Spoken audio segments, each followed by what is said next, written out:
예수님께서 말씀하신 신약 성경 중에서도 가장 핵심적인 교리가 오늘 마태복음 5장, 6장, 7장을 산상수훈이라 이렇게 이야기합니다.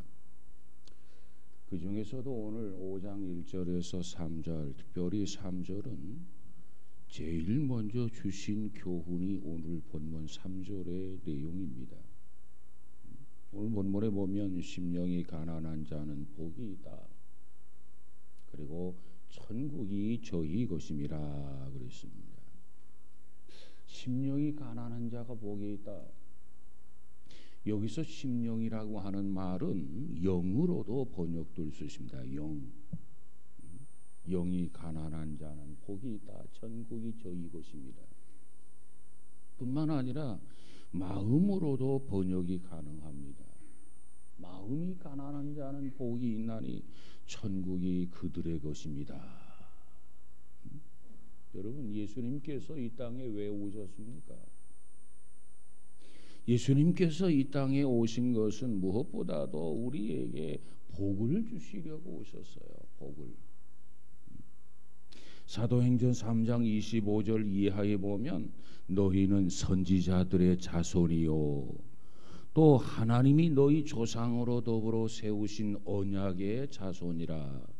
아브라함에게 이르시기를 땅 위의 모든 족속이 너의 씨를 인하여 복을 받으리라 하셨으니 하나님이 그 종을 세워 복 주시려고 너희에게 먼저 보내사 너희로 하여금 돌이켜 각각 그 악을 버리게 하셨느니라. 이렇게 말씀을 하셨어요.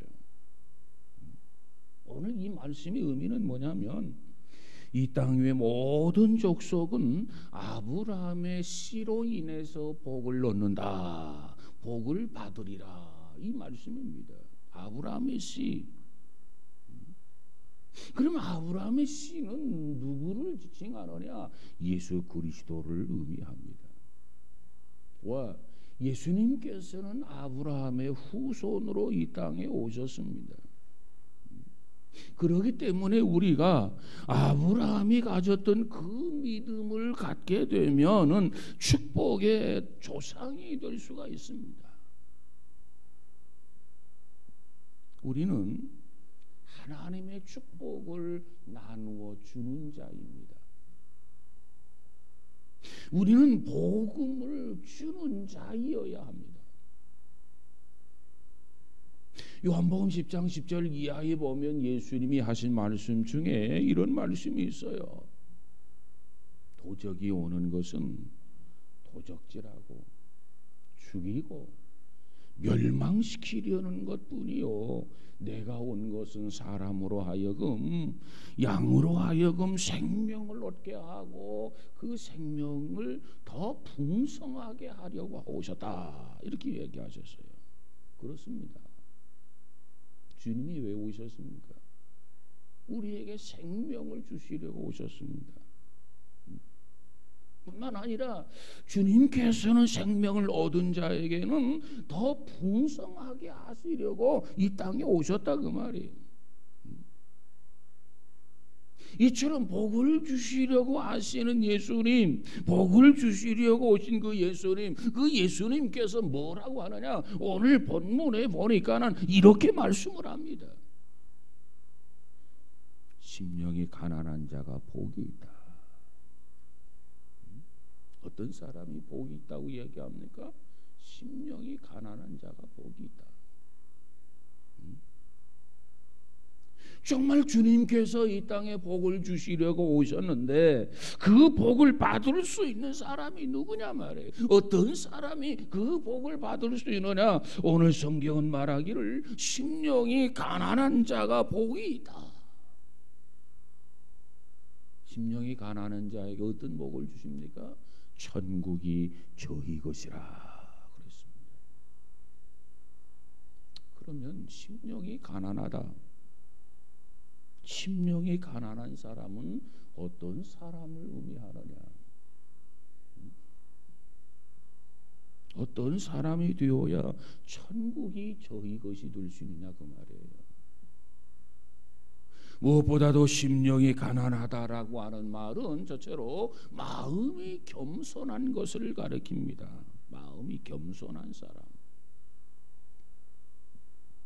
두 사람이 성전에 와서 하나님 앞에 기도를 드렸습니다.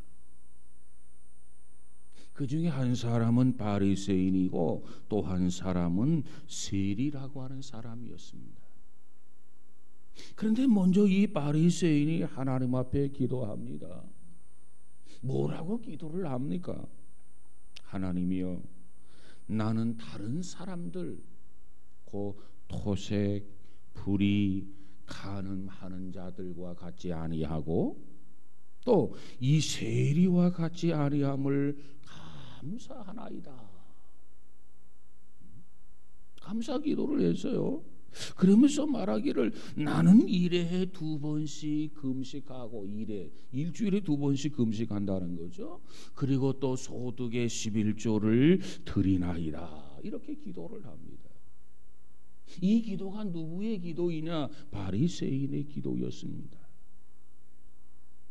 나는 다른 사람들과 좀 다르게 살아왔다는 겁니다. 차원이 다르다는 거예요. 선하게 진실되게 양심을 가지고 살아왔다는 겁니다. 세리와도 같지 않고 살아왔다는 거예요. 그러면서 하나님 앞에 기도를 했어요. 이것이 바리새인의 기도인데, 사랑하는 여러분, 우리가 성결한 생활을 하는 것, 그거 지극히 당연한 겁니다.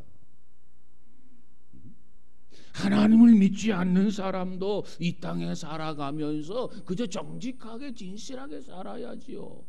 더더군다나 하나님을 믿는 사람이라고 한다면은 더더군다나 깨끗하게 정직하게 살아야 되지 않습니까? 당연한 거란 말이죠. 그런데 그렇다고 해서 그것 가지고 하나님 앞에 와가지고 자랑할 조건이 결코 못 된다는 겁니다. 내가 이렇게 정직하게 살았습니다. 내가 이렇게 착하게 살았습니다. 내가 이렇게 의롭게 살았습니다. 그거 하나님 앞에 자랑할 게 아닙니다. 왜? 너무나도 당연한 일이기 때문에. 뿐만 아니라 내가 금식했습니다. 일주일에 2번씩. 그리고 소득의 11조를 하나님 앞에 드렸습니다. 역시 이것도 하나님 앞에 지극히 당연한 거예요.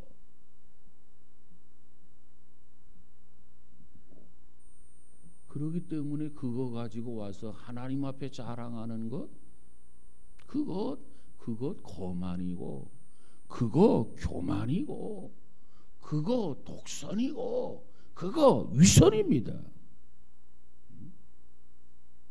우리가 그와 같은 것을 가지고 하나님 앞에 와서 늘어놓고 하나님 앞에 자랑한다면 그 사람은 곧 제2의 바리새인, 제3의 바리새인이 될 수 있습니다. 그리고 또 한 사람의 기도가 있어요. 그 사람은 누구냐? 세리라고 하는 사람이에요. 그가 성전에 와서 하나님 앞에 기도를 합니다. 그런데 그의 기도는 뭡니까? 그는 감히 멀리 서서 하늘을 우러러보지도 못하고 성전에 와서 기도를 하는데 고개를 들지도 못하는 거예요. 그러면서 가슴을 치면서 그가 기도하기를 뭐라고 하느냐? 하나님이여, 나를 불쌍히 여기시옵소서, 나는 죄인입니다. 이런 기도를 해요. 하나님 앞에 나를 불쌍히 여겨달라는 거예요. 나는 죄인이라는 거예요. 이것이 세리의 기도였습니다. 이 기도를 보면 이 세리는 무엇보다도 자기 자신이 죄인인 줄 깨달았습니다. 이 세리는 무엇보다도 자기가 토색한 줄 알았습니다. 이 세리는 무엇보다도 자기 자신이 무리한 줄 알았습니다. 그래서 감히 고개를 들지도 못하고 그저 하나님 앞에 회개의 기도를 드리게 된 것입니다. 이와 같은 마음가짐이 곧 겸손한 마음입니다. 겸손한 마음. 여러분, 겸손한 마음은 어떤 사람이냐? 하나님 앞에서 자기 자신이 죄인인 줄 깨닫는 사람이에요. 나는 죄인입니다. 나는 부족한 사람입니다. 나는 악한 사람입니다. 이러한 깨달음이 있어야 그 사람이 겸손한 사람이라는 거예요. 성 프랜시스라고 하는 사람이 있어요. 그의 전기 중에 보면 다음과 같은 이야기가 있습니다. 그의 제자 중에 한 사람이 어느 날 환상 중에 천국에 가게 됩니다. 천사가 이 제자를 이곳저곳 구경을 시켜줘요. 근데 보니까 천국에 와서 보니까 크고 작은 보좌가 많이 있었답니다. 그런데 보니까 유달리 큰 보좌가 있는 거예요. 너무나도 화려한 보좌예요. 그래서 이 제자가 물었어요. 천사에게, 이 보좌는 누구의 보좌입니까? 이렇게 물었어요. 그랬더니 천사가 말하기를 이 보좌는 세상에서 가장 겸손한 프랜시스라고 하는 사람의 보좌다, 이렇게 이야기합니다.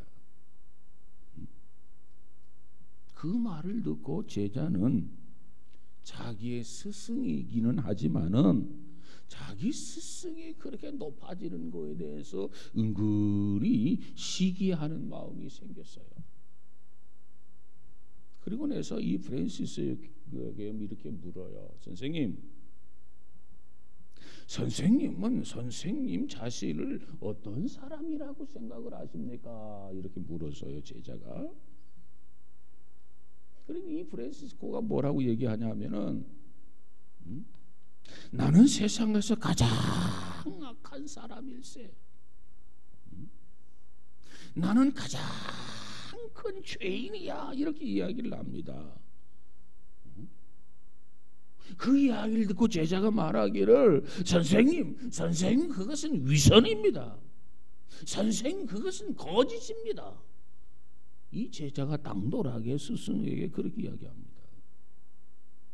아니, 이 세상에는 얼마나 못된 악한 사람들이 많은데 성자로 일컬어지는 선생님이 어떻게 그런 말씀을 하십니까? 어떻게 세상에서 가장 악한 사람이고 가장 큰 죄인이라고 말합니까? 이렇게 얘기를 해요. 그러니까 이 프란치스코가 그 제자에게 이렇게 이야기합니다. 아니야, 자네가 나를 잘 몰라서 그래. 여러분, 이 제자의 말이 얼마나 맞지 않습니까? 정말 성자라고 존경받는 그 사람이 어떻게 세상에서 가장 악한 사람이고 가장 큰 죄인이냐 말이에요. 이건 너무 위선이라는 겁니다. 그건 거짓이란 말이에요.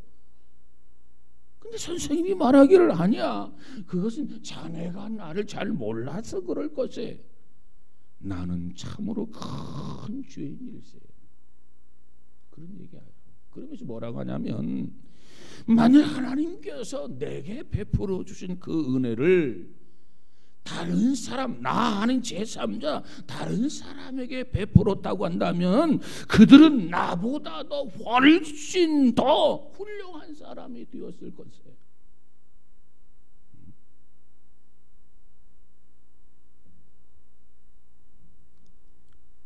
오늘 내가 있는 것은 하나님의 전적인 은혜일세, 이런 얘기를 합니다. 나에게 주었던 은혜를 다른 사람에게 주었으면 더 훌륭한 사람이 되었을 거라는 거예요. 그런데 이만치밖에 내가 들 수 없었다고 하는 거, 이것 자체가 하나님의 그 은혜를 받고도 이 정도밖에 되지 못했던 그 자체가 나는 그저 악한 사람이고 나는 큰 죄인이기 때문에 그럴 것에 이런 얘기를 했어요. 여러분, 나의 낮은 것은 하나님의 은혜다. 우리는 정말 이와 같은 자세를 가지고 살아야 합니다. 이런 겸손한 고백이 필요하단 말이죠. 어떤 사람이 마음이 가난한 사람이냐? 이처럼 겸손한 사람이 마음이 가난한 사람입니다. 나는 죄인이야. 나는 악한 사람이야. 나는 불의한 사람이야. 이처럼 겸손해야 마음이 가난한 사람이라는 겁니다. 중국의 제나라 때에 안자라고 하는 정승이 있었습니다. 이 안자는 한 나라의 정승이었지만 매우 겸손했기 때문에 온 국민 백성들에게 크게 칭송을 받는 정승이었습니다. 그런데 한 번은 이 정승 안자가 출근을 하게 되는데 출근하는 그 모습을 그의 부인이 지켜보게 됩니다. 이 정승이 말을 타고 출근을 하게 되는데 말을 탄 그 정승은 그의 자세가 너무너무 겸손하게 보이는데 그 말의 고삐를 잡은 마부의 태도를 보니까 정승보다 그 기세가 더 등등하더라는 겁니다. 그래서 이 정승 안자의 부인이 가만히 보면서 말을 탄 정승은 겸손하게 보이는데 말고삐를 잡은 마부는 정승보다 더 기세등등하게 보인다. 이거 아니지. 그래서 어느 날 마부를 불러요. 그리고 마부에게 주의를 줍니다. 아니 안자 정승은 정말 그 겸손함이 보이는데 어찌 자네는 그 말의 고삐를 잡은 마부로서 그처럼 기세가 등등한가? 이것은 주인에게 누가 되는 것일세? 주의를 줬어요. 그 후에 마부가 겸손해져서 나중에 그 마부가 대부라고 하는 벼슬을 하게 되었다는 것입니다. 그래, 사람은 겸손해야 돼요. 잠언서 16장 18절에 보니까는 교만은 배망의 선봉이요 거만한 마음은 넘어짐의 앞잡이니라 그랬어요. 겸손해야 합니다. 사람의 마음이 교만하게 되면 패망한다, 멸망한단 말이죠. 멸망. 잠언서 18장 12절에 마음의 교만은 멸망의 선봉이요 겸손은 존귀의 앞잡이니라 그랬어요. 존귀의 앞잡이. 겸손해져야 존귀해진다는 겁니다. 그렇습니다. 우리가 하나님 앞에서 하나님 그저 내가 죄인입니다.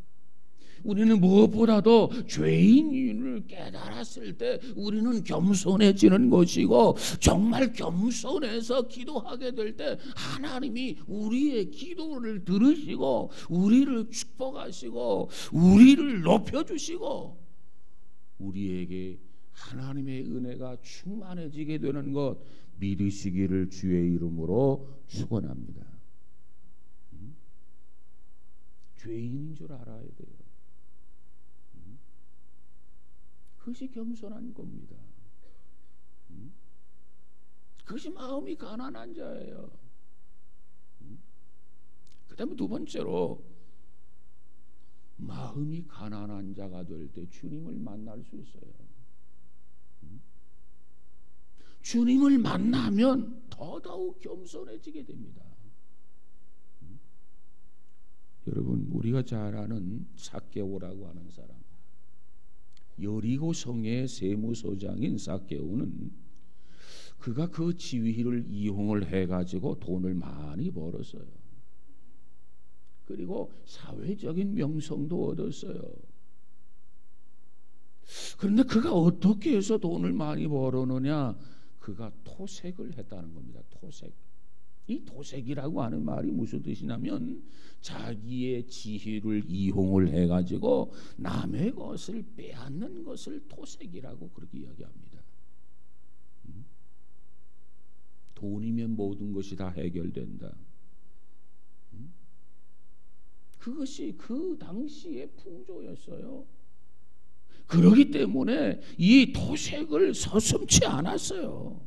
그러다 보니까 가난한 이웃도 보이지 않는 거예요. 모든 것이 다 돈으로 보이는 거예요. 그러던 중에 그가 지위도 높아지게 되고 그러던 중에 그가 고급 공무원이 되게 됩니다. 세금을 관리하는 공무원이에요. 특별히 수출입을 관리하고 있는 그 도시의 책임자입니다. 그래서 많은 돈을 긁어 모았어요. 그러던 가운데 삭개오는 모든 사람들이 부러워하는 지위를 얻게 되고 물질을 모았고 그래서 부자가 되었습니다. 그런데 만족이 없는 거예요. 부자가 되었고 지위도 있고 권세도 있고 그런데 만족이 없어요. 마음이 허전해요. 허무하단 말이죠. 이것은 뭘 의미하느냐? 지위나 돈이라고 하는 것이 사람의 마음에 만족을 줄 수 있는 게 아니라는 거예요. 결코 만족을 줄 수 없었어요. 그래서 삭개오는 고독합니다. 그리고 그에게는 친구도 없었습니다. 사회의 지탄 대상이 되었습니다. 왜?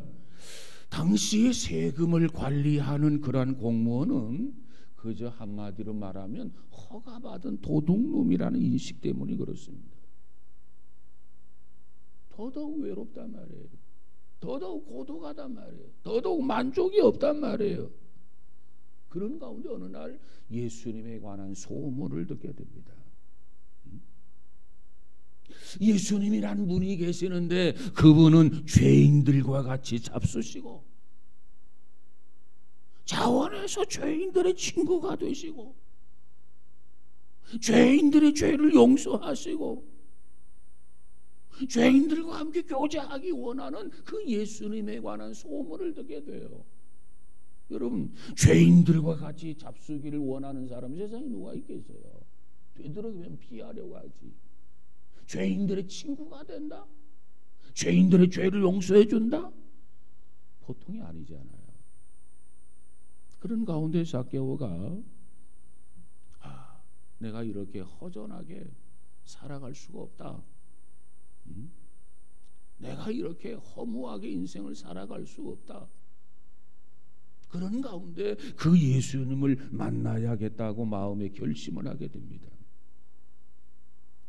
그리고 예수님을 만나려고 했었는데 여러 가지 장애가 있었던 거예요. 그 장애 하나하나의 그 어려움을 극복하게 됩니다. 먼저 예수님께 나아가게 됩니다. 자기의 체면도 있고 자기 위신도 있고 그래서 그 예수님을 조용히 만나려고 했지만은 그 예수님을 조용히 만날 수가 없는 거예요. 사람들이 너무나도 많아요. 인산인해를 이루고 있어요. 거기에 비해서 삭개오는 키가 너무너무 작아요. 도무지 멀찌감치 도무지 뒤편에서 그 예수님 얼굴조차도 볼 수 없는 상황입니다. 그때 삭개오는 어떻게 합니까? 그저 가까이 있는 뽕나무 위에 위신도 내려놓고 올라가게 됩니다. 그 삭개오와 예수님의 눈이 마주쳤어요. 예수님께서 삭개오의 마음을 아셨어요. 그리고 예수님께서 삭개오를 부르십니다. 삭개오야, 삭개오야, 속히 내려와라. 내려오라는 겁니다. 그러면 말하기를 내가 오늘 너의 집에 유하여야 하겠다. 잠깐 만나는 게 아니라 내가 오늘 밤 너의 집에서 같이 있으면서 너와 대화를 나누자는 거예요.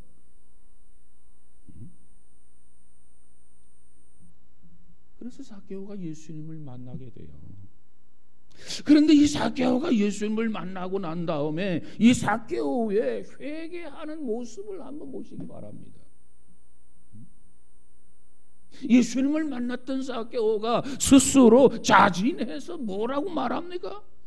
소유의 절반을 팔아가지고 가난한 사람들에게 주겠습니다, 이렇게 이야기해요. 예수님이 삭개오를 만나가지고 야 삭개오야, 너 많이 돈을 벌었구나, 토색을 많이 했구나, 너 죄인이다, 이렇게 말하지 않았어요. 너 그 상태로는 너 지옥 간다, 그렇게 말하지 않았어요. 너 회개해라, 그렇게 말씀하지도 않았어요. 이 삭개오가 주님을 만나고 나서 이 삭개오가 스스로 변화되게 되는데, 스스로 고백하게 되는데, 자기가 남에게 도색한 거 절반, 자기 소유의 절반을 팔아가지고 다 갚겠다는 겁니다.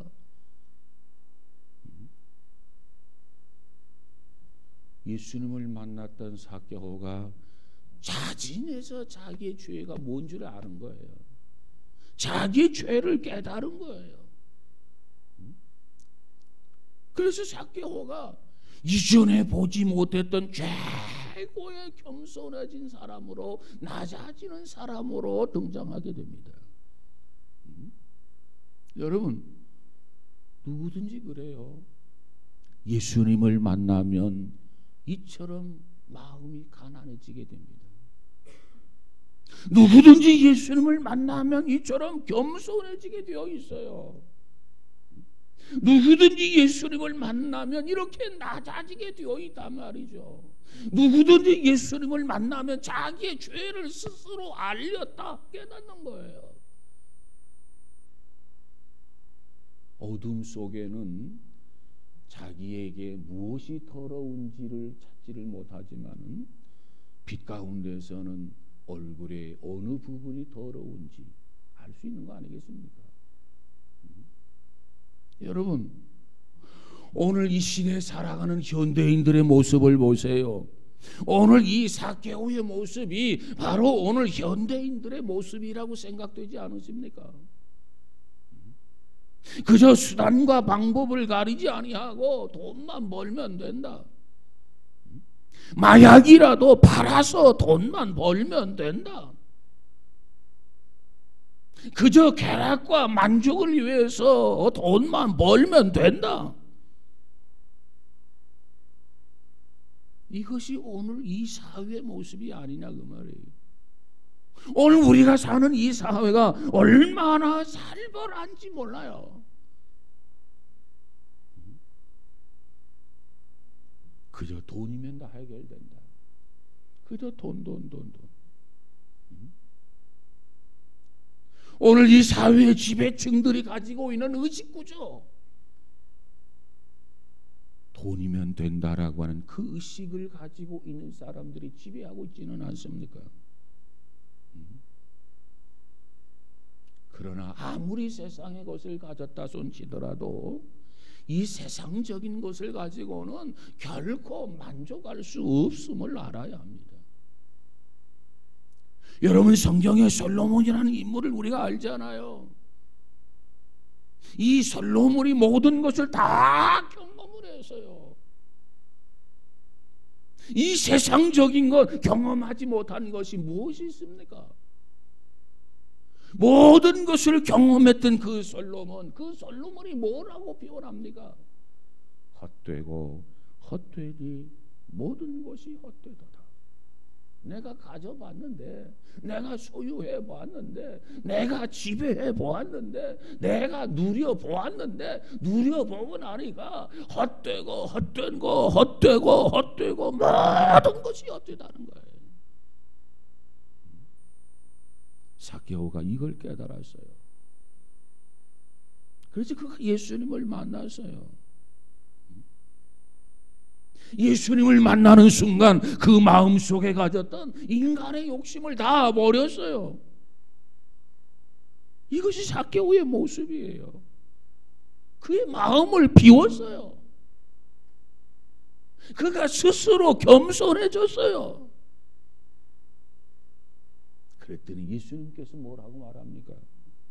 오늘 구원이 이 집에 이르렀으니 이 사람도 하나님의 자손이로다. 그가 겸손했을 때, 그가 마음을 비웠을 때, 그가 욕심을 버렸을 때 주님께서 그 가정을 향해서 선언하셨단 말이에요. 오늘 구원이 이 집에 이르렀다. 이 사람도 하나님의 자손이로다. 사랑하는 여러분, 어떤 사람이 가난한 자입니까? 가난한 자는 아무 물건도 가지지 못한 자입니다. 이게 가난한 자예요. 금과 은도 가지지 못한 자입니다. 이게 가난한 자예요. 돈도 재물도 가지지 못한 자입니다. 이게 가난한 자예요. 토지도 가지지 못한 자입니다. 이게 가난한 자예요. 이 땅에 속한 모든 것 가지지 못한 자, 이게 가난한 자입니다. 그러기 때문에 가난한 자는 힘이 없어요. 그렇게 가난한 자는 능력이 없어요. 왜? 아무것도 가지지 못해서니까. 이처럼 마음이 가난한 자, 내 힘으로 의롭게 될 수가 없어요. 이처럼 마음이 가난한 자, 내 힘으로 구원을 받을 수가 없어요. 여러분, 가난한 자는 내 힘으로 아무것도 할 수 없습니다. 이처럼 고백하는 자가 가난한 자입니다. 왜? 가난하기 때문에 가진 게 없어요. 의지할 게 없어요. 돈이 있다면 돈을 의지하겠지요. 백이 있다면 백을 의지하겠죠. 그런데 가난한 사람은 아무것도 없는 겁니다. 이것이 겸손한 사람이에요. 그러니까 예수님을 의지하는 거예요. 왜? 아무것도 의지할 게 없으니까. 그러니까 예수님을 바라보는 거예요. 또 여러분 가졌다고 한다면 여러분 그 가진 것 값을 계산해 보세요. 그 얼마나 되겠습니까? 그게 뭐 그처럼 대단한 겁니까? 아니에요. 뿐만 아니라 우리가 뭘 가지고 있다? 그 하나님 앞에서 우리가 관리자라는 사실을 알아야 돼요. 그 내 것이 아닙니다. 하나님의 것이에요. 그래서 성경은 뭐라고 말하느냐? 청지기라고 말하지 않습니까? 선한 청지기. 내가 가지고 있는 것 그조차도 내 것이 아니야. 내가 소유하고 있는 그 자체도 내 소유권이 없어. 이 소유권은 누구에게 있느냐? 하나님께 있단 말이야. 하나님께. 하나님이 나에게 일시적으로 맡겨주신 거야. 나는 선한 청지기야. 청지기. 하나님이 누구십니까? 세상을 창조하신 하나님이세요. 온 우주의 소유주가 되시는 분이 하나님이십니다. 그 하나님은 오늘 우리들에 있어서 생사, 화복을 주관하시는 그와 같은 하나님이십니다. 그러게 그 하나님이 우리를 죽이기도 하고, 그 하나님이 우리를 살리기도 하고, 우리를 낮추기도 하고, 그 하나님이 우리를 높이기도 하시는 거예요. 그 하나님이 우리를 부자로 만들기도 하시고, 그 하나님이 우리를 가난하게도 만드시는 그와 같은 하나님이시란 말이에요. 모든 것의 소유권은 하나님에게 있어요. 하나님이 우리에게 일시 맡긴 거예요. 그걸 내 것이라고 주장하면 그 오산이에요. 모든 것이 다 하나님의 것입니다.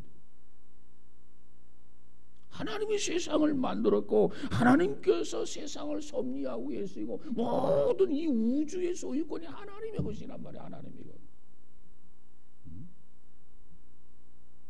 우리의 모든 주권은 오직 하나님께 있습니다. 이와 같은 믿음이 있다면 우리는 가졌다 손치더라도 겸손해질 수밖에 없어요. 왜? 그거 내 거 아니니까.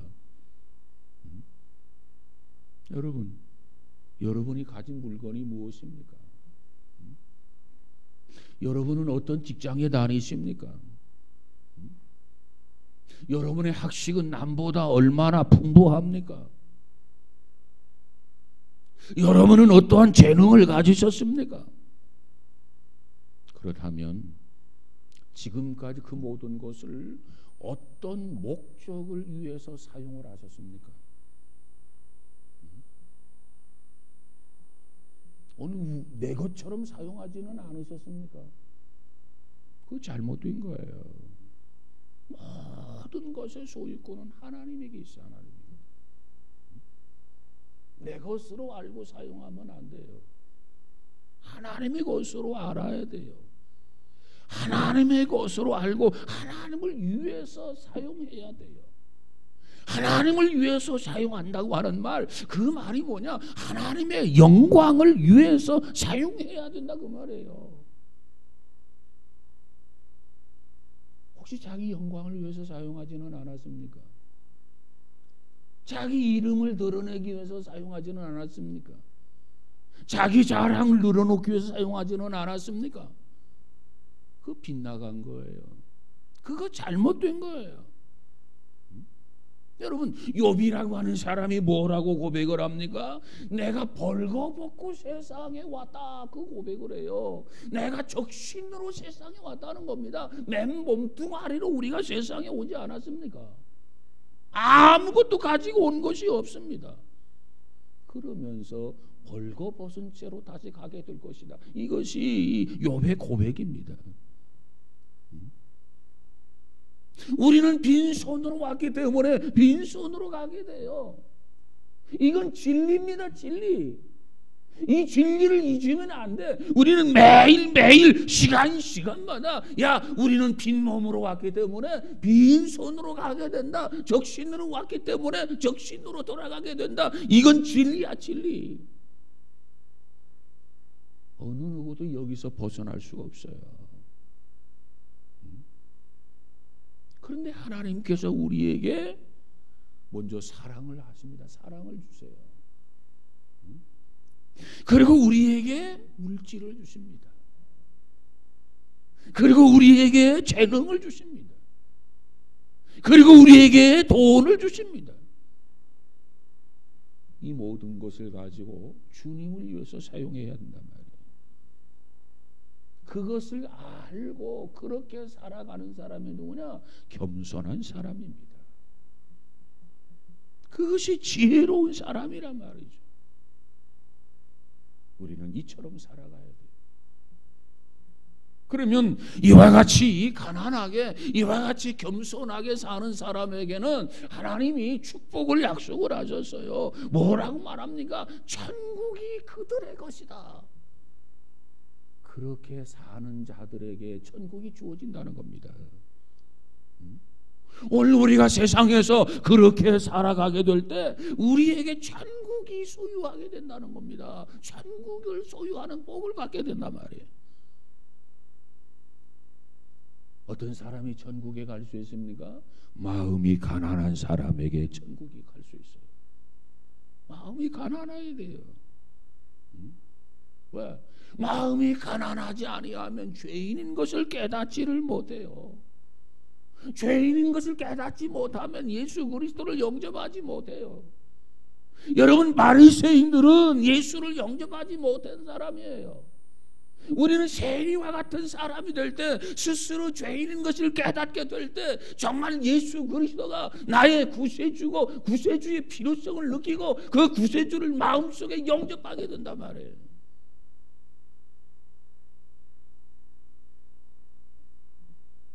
그래서 마음이 가난한 자가 복이 있다. 심령이 가난한 자가 복이 있다. 천국이 저희 것이며 그랬습니다. 근데 천국이 저희 것입니다. 여기에 깊은 뜻이 있습니다. 여러분, 이 천국을 장소로만 이해하지 마시기 바랍니다. 천국을 장소로만 이해하면 안 돼요. 천국이라고 하는 곳은 어떠한 곳이냐? 하나님의 권위가 인정되는 곳입니다. 하나님의 권위, 하나님의 절대적인 통치가 이루어지는 곳이 천국이에요.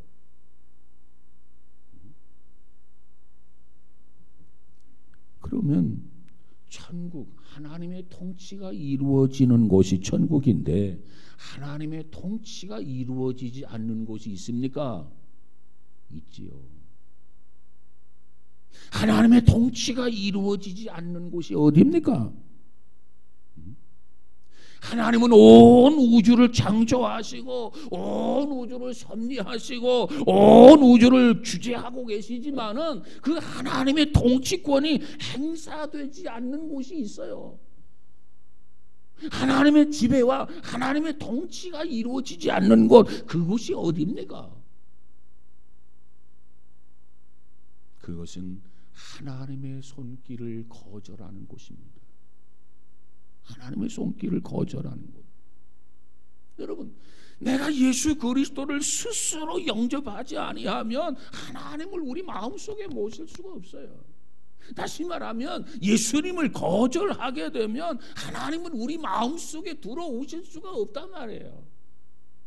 하나님이 우리 마음속에 들어오지 못하면 우리의 마음은 하나님의 지배를 받지를 않아요. 통치를 받을 수가 없어요. 그래서 성경은 뭐라고 말합니까? 영접하는 자, 곧 그 예수 그리스도를 믿는 자들에게는 하나님의 자녀가 되는 권세를 주셨으니, 이렇게 말씀하는 거예요. 스스로 주님, 내 마음속에 주님을 영접하겠습니다. 주님을 모시겠습니다. 주님 오시옵소서. 내 마음에 좌정하시고 나를 지배하시고 나를 다스려 주시고 나를 통치해 주옵소서. 그리하면 내 마음에 하나님 나라가 이루어지는 거예요. 그러나 예수 그리스도를 부정하고 하나님의 은혜를 거절한다고 한다면 하나님이 우리 마음속에 들어와 계실 수가 없어요. 하나님이 계시지 아니하면 이 마음은 지옥입니다. 지옥. 이 마음이 천국이 될 수가 없어요. 왜? 하나님의 지배와 하나님의 다스림과 하나님의 통치가 이루어지지 않기 때문에 그렇습니다. 예수님께서 어릴 때 자란 고향에 가셔서요. 그런데 그 고향에 가서는 기적을 베푸시질 않았어요. 왜 다른 곳에서 그 많은 기적을 베푸신 예수님께서 자기 고향에서는 기적을 베푸지 않았습니까? 그 이유는 그들이 받아들이지 않기 때문에 그렇습니다. 오늘 본문에 뭐라고 말합니까? 마음이 가난한 자, 예수 그리스도를 영접하게 될 것이고 예수 그리스도를 영접하게 된다면 바로 그들에게 천국이 그들의 것이란 말이에요. 천국이 그들의 것이다. 하나님 나라가 그들의 것이란 말이에요. 오늘 본문이 강조하고 있는 내용입니다. 특별히 여기 보니까 천국이 그들의 것이 될 것이요, 될 것이다, 이렇게 말씀하지 않았습니다. 그들의 것이다 그랬어요. 지금 당장 오늘 이 시간 마음이 가난해서 예수 그리스도를 영접하게 되면 천국이 바로 이 순간 그들의 것이다 그 말이에요. 사랑하는 여러분, 그와 같은 사람, 그들이 모인 교회가 바로 교회가 천국입니다. 그와 같은 사람이 모여있는 직장이 바로 천국입니다. 그와 같은 사람들이 모여있는 가정이 곧 천국입니다. 사랑하는 여러분이요, 오늘 마태복음 5장 3절 이 말씀을 꼭 기억하셔서 심령이 가난한 자가 복이 있다. 천국이 그들의 것이다. 저와 여러분이 마음이 가난하고 우리의 심령이 가난한 자가 되어져서 뭔가 죄를 깨닫고 예수 그리스도를 영접하고 그로 말미암아 지배와 다스림과 통치가 이루어지는 여러분의 마음이 되고 여러분의 가정이 되고 우리 나라가 되고 우리 교회가 되고 이와 같은 은혜가 충만해지기를 주의 이름으로 축원합니다. 우리 마음이 가난해야 복이 있어요. 그래야 하나님 나라가 우리 마음에 이루어져요. 이와 같은 축복이 금년 한 해 동안 우리 모두에게 충만해지기를 예수 그리스도의 이름으로 축복합니다. 기도합시다. 거룩하신 하나님 감사합니다. 오늘 주신 말씀을 쫓아서 우리의 마음이 우리의 영이 정말 가난하고 겸손해져서 죄인임을 깨닫게 하시고 그래서 예수 그리스도를 영접하게 하시고 그리스도의 지배와 다스림과 통치를 통해서 우리가 하나님 나라를 늘 순간순간 경험하며 살아가는 복 있는 자들이 되도록 축복하여 주옵소서. 마음이 가난해야만 예수 그리스도를 영접할 수 있고 또 우리 마음의 천국이 이루어짐을 깨닫게 해주셔서 정말 우리 모두가 마음이 가난한 자가 되어지게 하옵소서. 세상의 것으로 만족할 수 없음을 깨닫게 하시고 오직 예수 한 분으로 만족하며 하나님께만 영광을 돌리게 하옵소서. 그래서 금년 한 해도 어느 곳에 있든지 저들을 통해서 주의 나라가 이루어지고 확장되는 역사들이 나타나도록 우리 주님 축복해 주옵소서. 예수님 이름으로 기도하옵나이다. 아멘.